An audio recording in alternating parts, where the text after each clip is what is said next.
नमस्कार। नौ संवत्सर आरंभ हो रहा है। आज अलसी, जिसे हम लोग तीसी भी कहते हैं,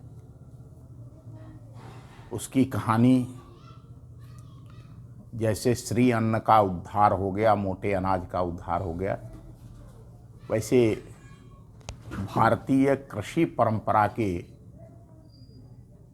इन औषधीय अन्नों का भी उद्धार होना चाहिए। अलसी, तीसी, इसे जो हम 9 संवत्सर मनाते हैं, उसमें 5वें दिवस में जो स्कंद माता की पूजा करते हैं, तो ऐसी मान्यता है कि स्कंद माता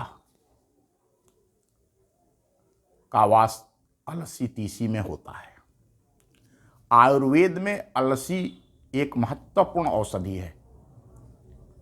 बचपन में जब कभी आँख में कचरा गिर जाता था तो मेरी माताजी के पास 3 ऑप्शन होते थे।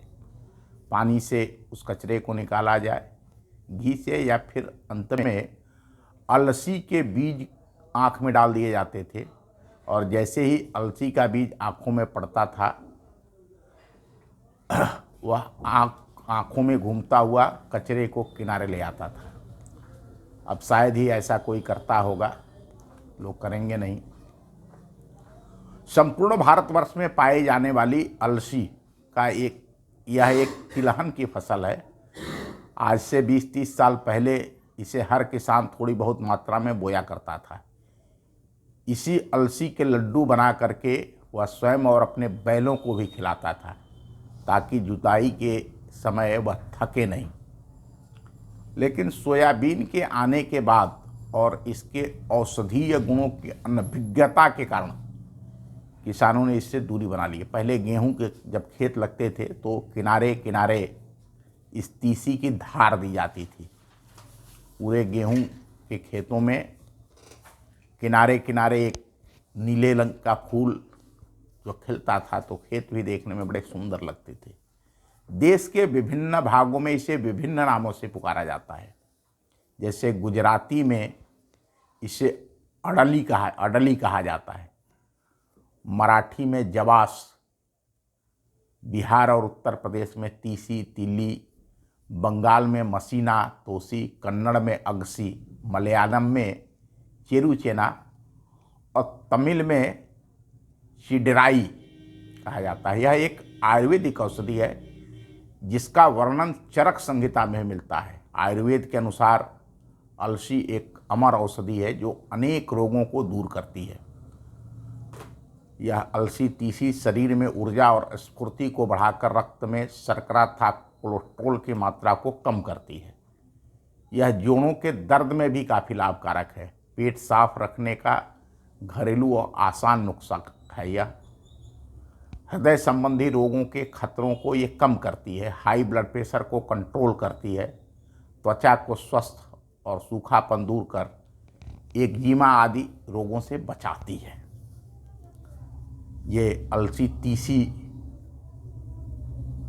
के औषधीय गुणों की कुछ जानकारी मैंने आपको दिया, और इसको किसी आयुर्वेद के जानकार से करना चाहिए। यद्यपि पहले घरों की महिलाएं, घरों के जो बुजुर्ग थे, वो हमारे पास जितने भी अन्न पैदा होते थे, चाहे वो दलहन हो, तिलहन हो, सबके गुण दोष वो जानते थे।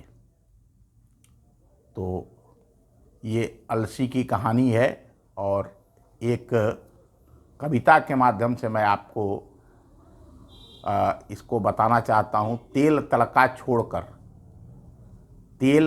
छोड़कर नित घूमन को जाए, मधुमेह का नाश हो जो जन अलसी खाए। नित भोजन के संग में मुट्ठी अलसी खाए, अपच मिटे भोजन पचे कब्जियत मिट जाए। जो खाए घी खाए मांस बढ़े, अलसी खाए खूंपड़ी। घी खाए मांस बढ़े, अलसी खाए खूंपड़ी। दूध पिए शक्ति बढ़े, भुला दे सबकी हेकड़ी। धातुवर्धक वल कारक, जो प्रिय पीछ पूछे कोय, अलसी समान त्रिलोक में और न औषधि कोय। जो नित अलसी खात है, प्रात पियत है पानी, कबहु न मिली है वैद्यराज से, कबहु न जाई जवानी। अलसी तोला 3 जो, दूध मिलाकर खाए, रक्त धातु दोनों बढ़े, ना मर्दी मिट जाए। जाड़े के दिनों में इसी तीसी का लड्डू बना करके, जिसे हम लोग भोजपुरी में कसार भी कहते थे, पहले सभी घरों में संपूर्ण जाड़े भर इस तीसी के को कूट करके बनाया गया कसार खाया जाता था, जिससे हमारे शरीर में बल भी बढ़ता था और रोग प्रतिरोधक क्षमता भी बढ़ती थी। हमें अपनी वनस्पतियों की ओर लौटना होगा। मुझे लगता है अलसी, इस तीसी की कहानी आज आप सबको जरूर अपने जड़ों की ओर लौटने के लिए प्रेरित करेगी। धन्यवाद, नमस्कार।